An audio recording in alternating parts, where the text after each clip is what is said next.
तर Christmas day आहे तर विचार केला की कुठेतरी फिरायला जाऊया विथ फॅमिली. तर मी, वाईफ, मुलगा आणि माझा मित्र आणि त्याची वाईफ आणि मुलगा, तर आम्ही आलेलो आहे आता अंबाझरी गार्डन. स्वामी विवेकानंदवर एक चित्रपट दाखवतात तिथे अर्धा एक तासाचा, तर तो बघायला आलेलो आहे आता.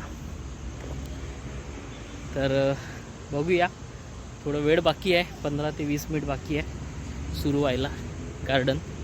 डायरेक्ट एंट्री असते तिथे, फ्री एंट्री आहे.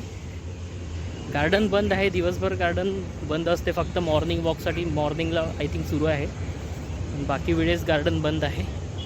आणि इव्हिनिंगला 7 वाजता गेट ओपन होते, तर 7:30ला शो असतो, 8:30 वाजता.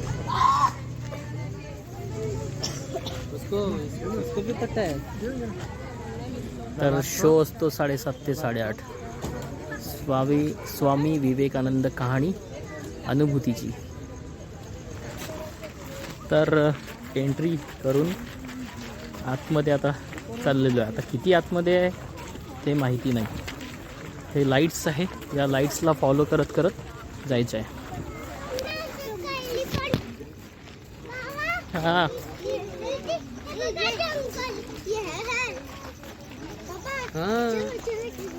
चलो चले. स्वामी विवेकानंद, या लाईट्सला फॉलो करत करत जायचं आहे.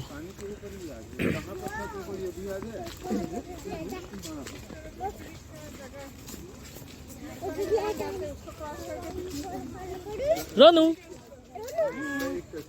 हाय हाय कर दो चाचू को, हाय कर दो ना, हाय कर दो. बॉटैनिकल गार्डन के पहले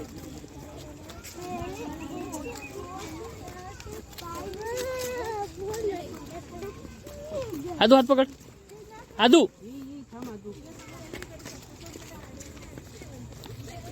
रोनिक्सचा हात पकड. हां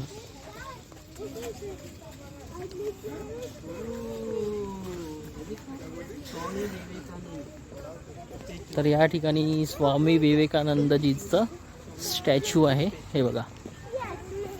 आणि या वॉलवरच तो शो होणार, ही बघा. हाँ उधर से ही दिखी थी ना. अरे बहुत स्पेस आहे.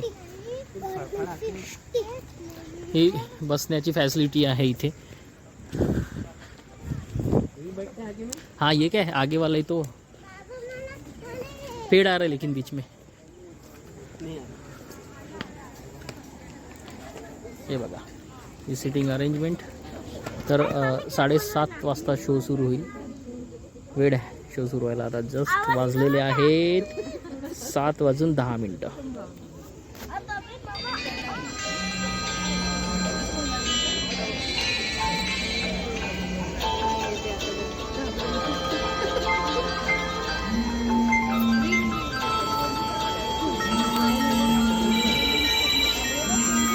कसा आवाज येतो? Keep silence. म्हणणं तर Hindi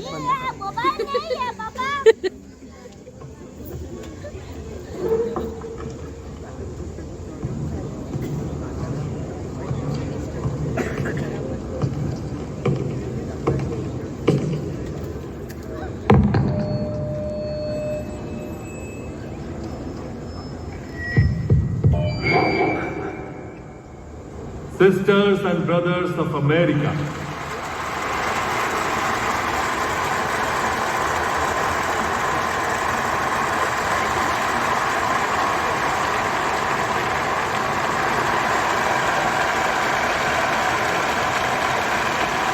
it fills my heart with joy unspeakable to rise in response to the warm and cordial welcome which you have given us.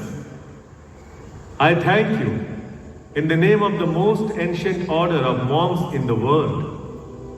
I thank you in the name of the mother of religions. And I thank you in the name of the millions and millions of Hindu people of all classes and sects. My thanks also to some of ये आवाज मेरी है, पर ये बोल सिर्फ मेरे नहीं, इस वाणी को हजारों साल की विद्या ने तराश कर आकार दिया है।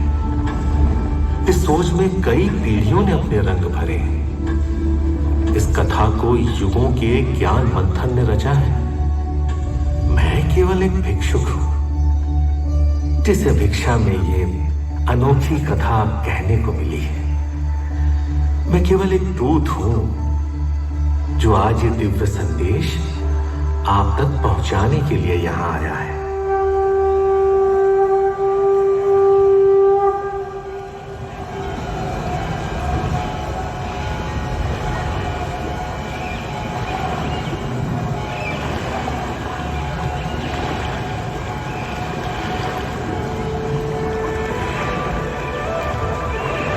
वरदान से भी पहले की है।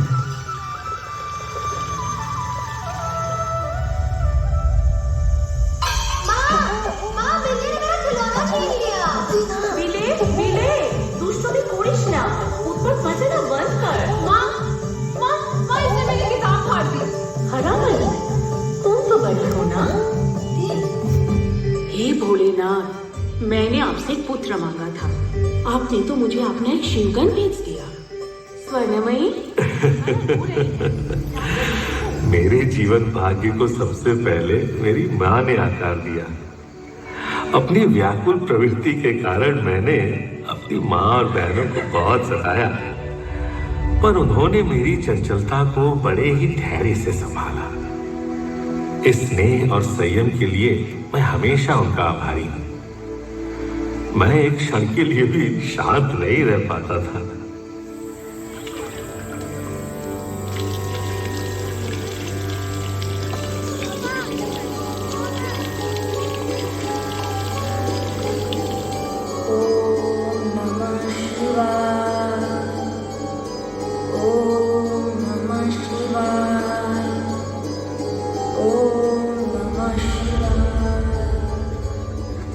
बस केवल शिव का नाम ही मेरे अस्थिर मन को शांत कर पाता।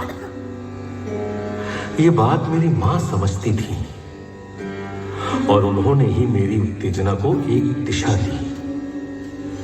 जीवन को जानने, समझने और इसके आध्यात्मिक अर्थ को खोजने की दिशा। मां, ईश्वर कहाँ रहता है?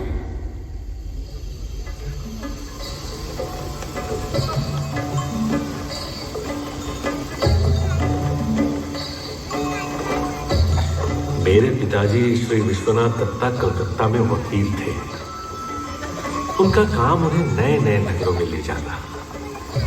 उनके साथ मेरी सबसे सुनहरी यादें तब की हैं जब मैं उनके साथ रायपुर में था। उस समय रायपुर में कोई अच्छा विद्यालय नहीं था, तो पिताजी ने मेरी शिक्षा का दायित्व लिया और पिता के साथ साथ मेरे गुरु भी बन गए। उन्होंने मुझे सदा जिज्ञासु रहना सिखाया। वो मुझसे बार बार कहते,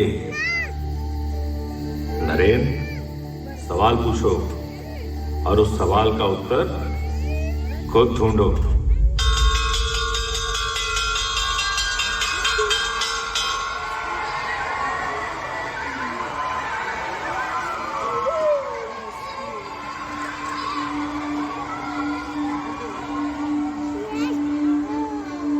पर सर, कौन?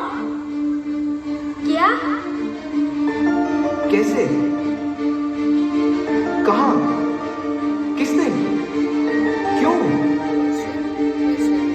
बचपन में मैंने अपनी माँ से एक छोटा सा सवाल पूछा था, माँ, ईश्वर कहाँ रहते हैं? और ये सवाल मेरे जीवन का साथी बन गया। क्या भगवान है? क्या किसी ने उन्हें देखा है? क्या मैं उन्हें देख सकता हूं? अगर हां, तो कैसे?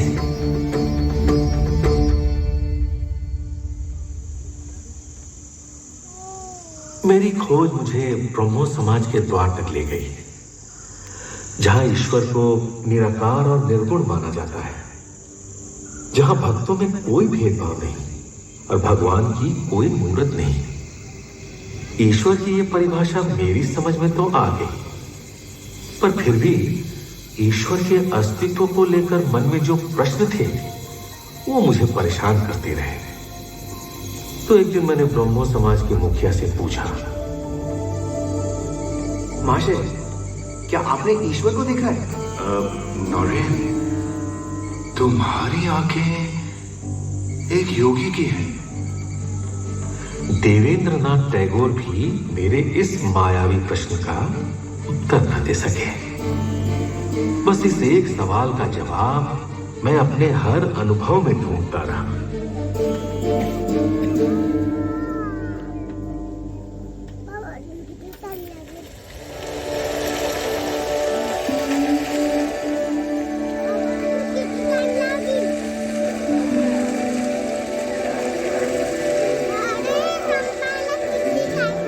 अर्धा तास Life is insecure and hope full of fallacious as a dream. Therefore, for what is here produced, I ask thy favor, trusting that thou wilt not deem the offering, though imperfect, premature. कितनी सुंदर कविता है ये। वर्dsworth ने जरूर इसे एक दिव्य चेतना में लिखा होगा, जब वो प्रकृति और ईश्वर तीनों एक हो गए होंगे। पर सर, क्या वर्तमान समय में कोई व्यक्ति इस अवस्था में जा सकता है? ईश्वर से एक हो सकता है? मैंने सुने हैं दक्षिणेश्वर में एक साधु है जो कई दिनों तक ध्यान में रहते हैं और उस अवस्था में उन्हें अपने आसपास हो रही किसी भी घटना का कोई भी एहसास नहीं होता। মনো চলো নিজ নিকেতনে, মনো চলো নিজ নিকেতনে,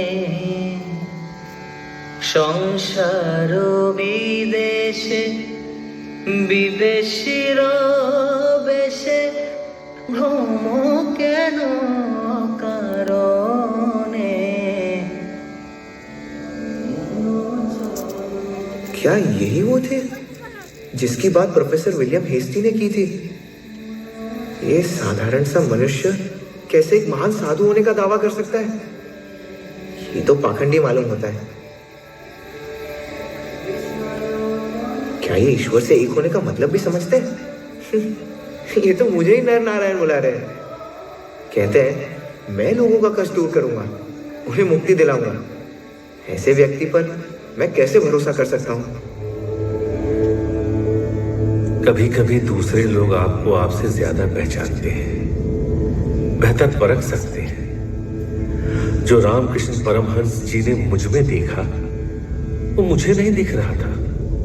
जिस गुरु ने मुझे मेरे जीवन का उद्देश्य पहचानने में सहायता की, उस गुरु को मैं उस दिन पहचानने में असफल था।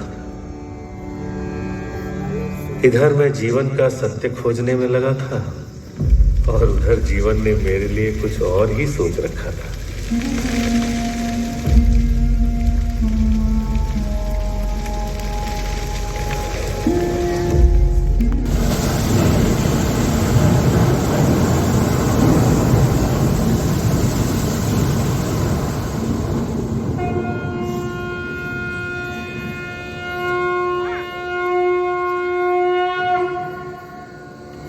बेचैनी, निराशा, व्याकुलता के सिवा मेरे पास कुछ नहीं। मुझे भगवान, शास्त्र, अद्वैत, वेदांत से अब कोई लेना देना नहीं जानना मुझे कोई भी सच। मुझे सिर्फ पैसे चाहिए अपने परिवार की भूख मिटाने के लिए। क्या आपकी ये काली माँ मेरे लिए इतना कर सकती है? हाँ हाँ, क्यों नहीं। मेरी काली माँ कुछ भी कर सकती है। तो कहिए इन्हें मुझे एक नौकरी दिला दे। तुम खुद ही क्यों नहीं मांग लेते इनसे? यही तो है वो।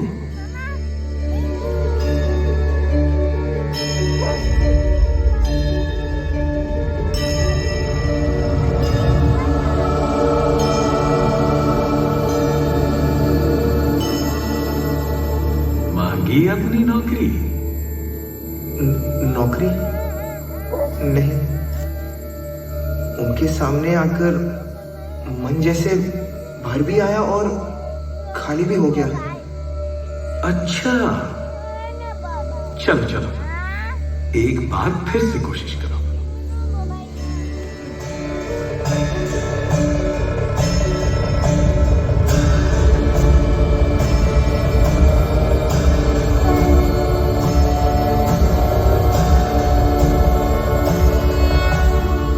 क्या हुआ? मैं कुछ मांग ही नहीं पा रहा इनसे। कुछ भी नहीं? नहीं, ना धन, ना दौलत, ना संपत्ति। काली माँ के सामने आते ही मन में किसी भी दुनियावी चीज का ध्यान ही नहीं रहा। सब शांत हो गया, शून्य हो गया। बचपन से ही या तो धनवान बनने का या संत बनने का सपना देखता था। आज मुझे अपनी दिशा साफ दिखाई दे रही है। नरेंद्र, मेरे पुत्र, इतनी देर क्यों लग गई तुम्हें? ठाकुर, ठाकुर,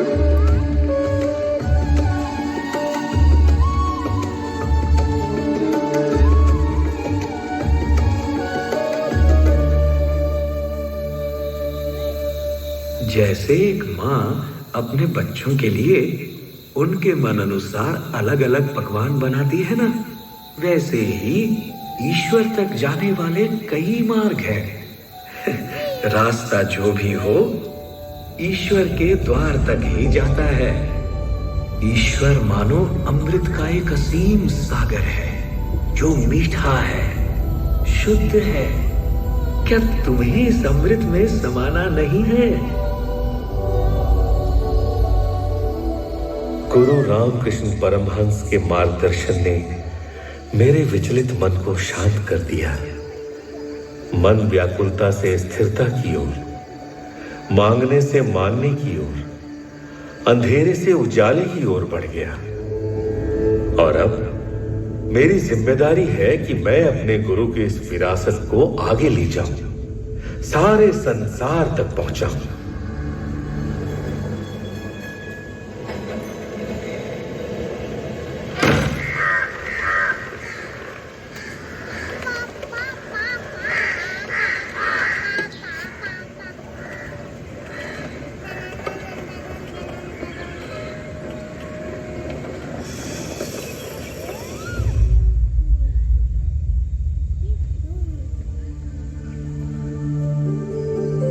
मुझे अपने भव्य भारत देश का भ्रमण करना है। इसका हर ओर देखना है, हर छोर छूना है। ऐसा करने के लिए तो मेरे पास ना कोई साधन है, ना कोई जरिया। लेकिन मेरे पास अपना विश्वास है। विश्वास अपने गुरु पर, अपने भाग्य पर। अब मेरी आस्था ही मेरा रास्ता होगा।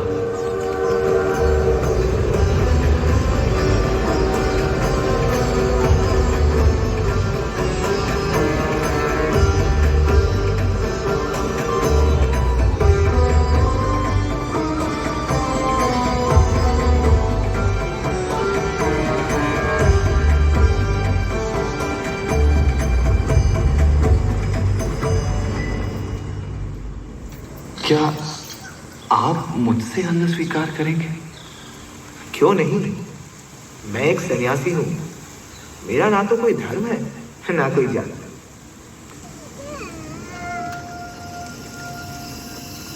इस देश में कितनी सुंदरता, विविधता, कितनी क्षमता है, पर ये सब देश से छीन लिया जा रहा है।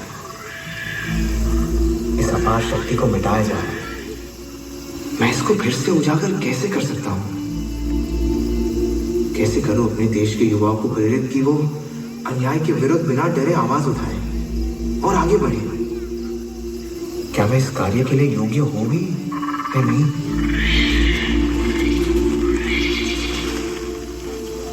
अगर मैं भारत की युवा पीढ़ी को उनके भय का सामना करना सिखा सकूं, तो शायद हम सब मिलकर देश में एक नया बदलाव ला सकते हैं।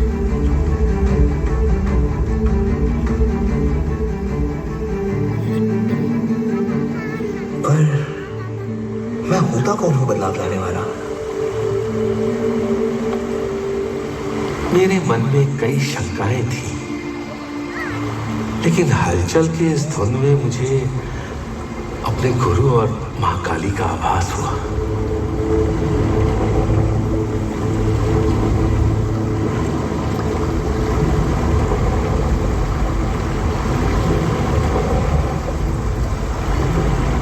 मेरी राह मुझे साफ नजर आने लगी।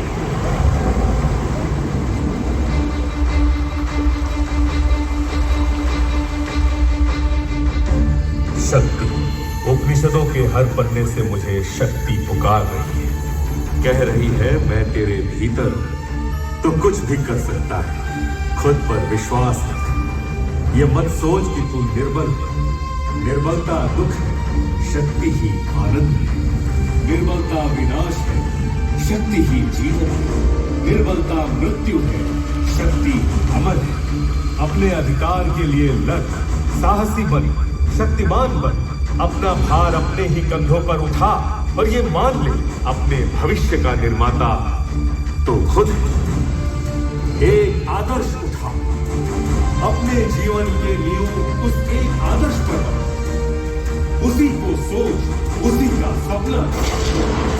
जैसे तड़कती हुई बिजली आकाश को उज्ज्वलित कर देती है, वैसे ही तू भी बाकी सब विचारों को त्याग कर अपने रगों को, अपने शरीर के हर हिस्से को उस एक आदर्श विचार से रोशन कर दे। यही सफलता का मार्ग है। समाज का कल्याण तब तक संभव नहीं जब तक समाज में महिलाओं की स्थिति में सुधार न हो। पंछी कभी एक पर से नहीं उड़ सकता। वेदों और उपनिषदों में महिलाओं ने कई सत्य दर्शाए। उनके ज्ञान, गुण और प्रतिभा को उतना ही सम्मान मिलना चाहिए जितना एक पुरुष को मिलता है।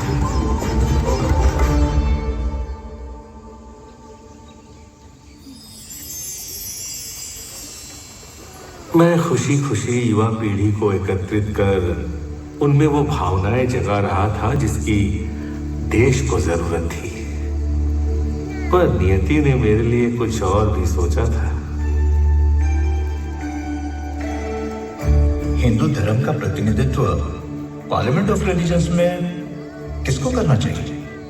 हमारे सांस्कृतिक और धार्मिक ग्रंथों को दुनिया के आगे सही दृष्टिकोण से कौन रख सकता है? हमें किसी ऐसे व्यक्ति की जरूरत है जो पूरब और पश्चिम दोनों संस्कृतियों को समझता हो। हाँ, जो अपनी बातों को स्पष्ट रूप से कह सके, और कोई ऐसा जो हर टेढ़े सवालों का सीधा जवाब दे सके।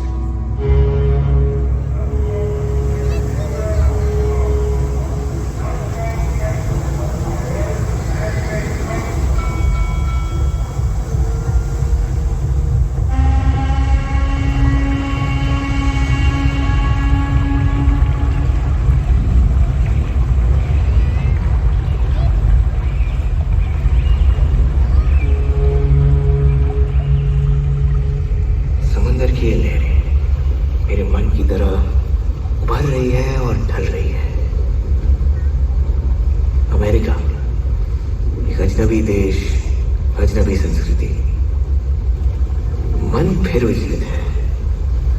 मेरे शिष्यों ने, मित्रों ने, बुद्धिजीवियों ने और भारत देश के शासकों ने मुझे जो जिम्मेदारी दी है, उसका भार मुझे किसी करवट चैन लेने नहीं दे रहा।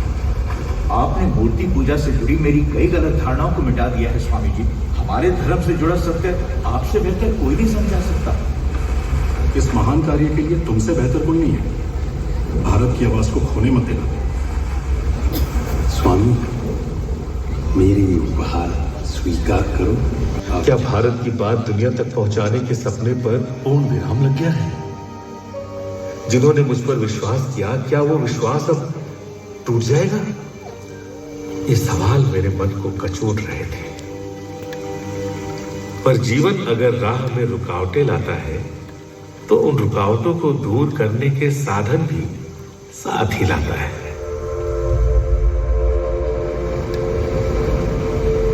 तो बॉस्टन जाने वाली ट्रेन में मेरी भेंट मिस केट सनबॉर्न से हुई। एक अजनबी महिला जिन्होंने मेरी दुविधा समझी और मुझे प्रोफेसर राइट से मिलवाया।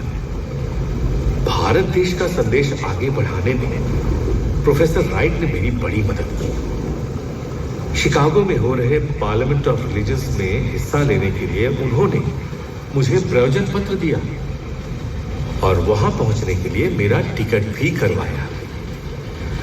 अब मुझे लगने लगा कि शायद मैं अपने देश की आशाओं को पूरा कर सकूंगा।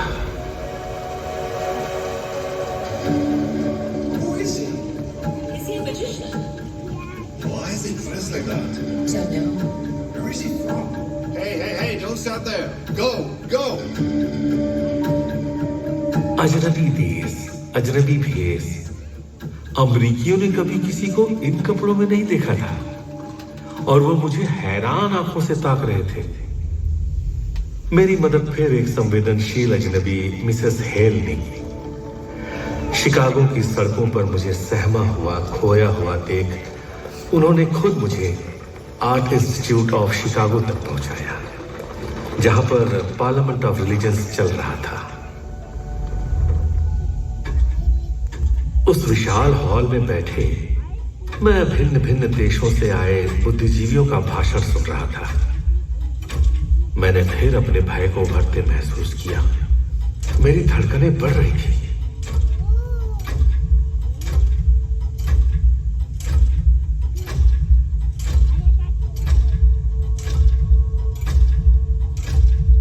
मुझे तो यह भी समझ नहीं आ रहा था कि मैं अपनी बात शुरू कहां से करूं। तब मैंने एक गहरी सांस ली, अपने गुरु का नाम लिया, काली मां को याद किया और मैं समझ गया कि मुझे क्या कहना है।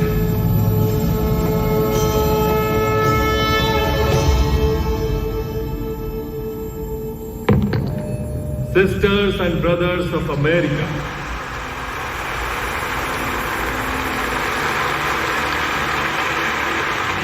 it fills my heart with joy unspeakable to rise in response to the warm and cordial welcome which you have given us. I thank you in the name of the most ancient order of monks in the world. I thank you in the name of the mother of religions. And I thank you in the name of the millions and billions of Hindu people of all classes and sects. मैं तो ईश्वर के महासंसार का सिर्फ एक कण हूं, अपनी मातृभूमि का बस एक पुत्र, इस महागाथा का सिर्फ एक पात्र, जिसे काल, स्थान, स्थिति और घटनाओं ने रचा है। कई नाकाम कोशिशों के बाद ही मैंने यही सच समझा है, सुनो तो अपने अंतर मन की, करो तो अपनी करनी।